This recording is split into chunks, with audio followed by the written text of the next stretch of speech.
to draw a picture for listeners out there, a very simple, crude picture that describes effectively the false left-right paradigm. The Republican Party props up the Democratic Party, and the Democratic Party props up the Republican Party. If you had one of the political parties standing on its own, when the wind came along, it would just fall over. When pressure, revolutionary pressure from the population not liking what's going on, or new groups wanting the power structure, which is the main source of revolution. Most of it is driven by evil, just like the elite is driven by evil. Very rare to have an altruistic revolution. By itself, a single-party system will fall over. Okay? But if you take the two-party systems and you lean them up against each other, this is basically the arch. Their force going together keeps them together and makes it become a very strong, stable platform on which they can build their hierarchical New World Order system. Okay? So the current two-party system has been dominated and bought up and controlled by the elite that sits atop it. Now, the elite with a one-party system would not be balanced on top of one party. They would be subject to being toppled,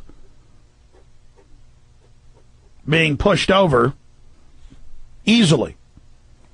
But you put the two parties up against each other, they form a royal arch.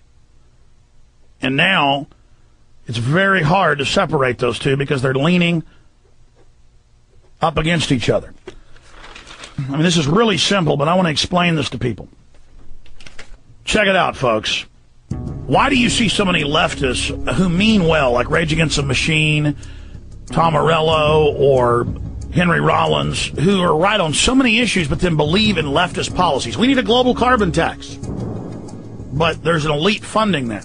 No, the elite, the big corporations are against it because the media advertises that big corporations and oil companies are against it. Henry Rollins doesn't know, doesn't have the documents. It doesn't understand that actually that's part of a sophisticated game that, the big corporations say publicly, we don't want this, it's bad, while they actually fund it.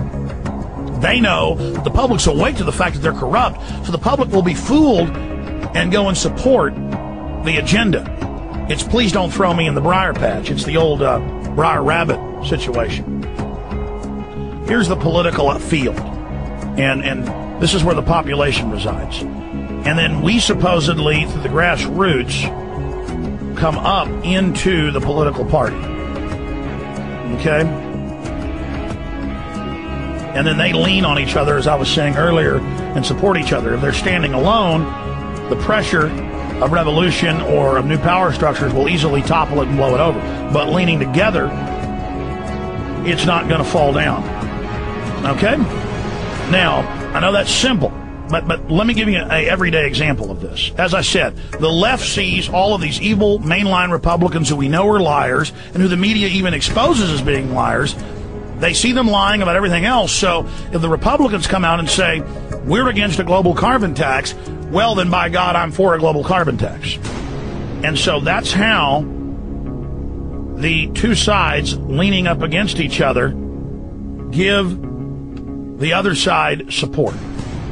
And so Democrats over here, Republicans over here, Republicans attack Barack Obama.